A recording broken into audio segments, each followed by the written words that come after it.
जब हम पैदा हुए जग हंसे हम रोए ऐसी कोई कर लो जग रोए हम हंसे।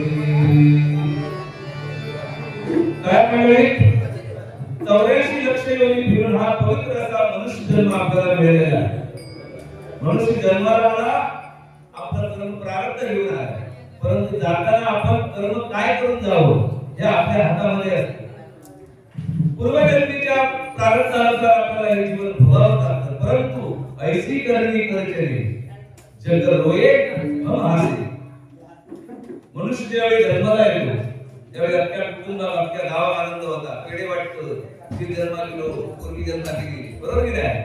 परंतु तो येणारा जीव या मायेच्या बाजारात येऊन फसलेला असतो, तो रडतो, बरोबर की नाही?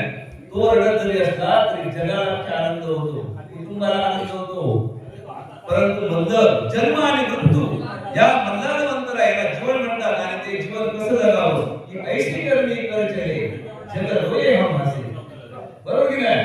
म्हणून आज स्वामी समर्थांच्या चरणावर जे आपण मस्तक टेकतात त्याला काहीतरी म्हणून गुह्य ज्ञान, भक्ती मार्गाचं ज्ञान, सारासार विचार करण्याची शक्ती प्राप्त झालेली असं मी मानतो। कारण नाहीतर भक्ती मार्गामध्ये येणारे माणूस दुर्मिळ आहेत या सध्या कलियुगामध्ये, बरोबर की नाही? म्हणून केन प्रकारे आकाशम पतितम तोयम यथा गच्छति सागरम। पुढे काय ते सर्वदेव नमस्कार केशव प्रतिपच्छति, तुम्ही कुठच्याही देवदेवतेची भक्ती करा, परंतु तो नमस्कार केशवाला प्राप्त होतो।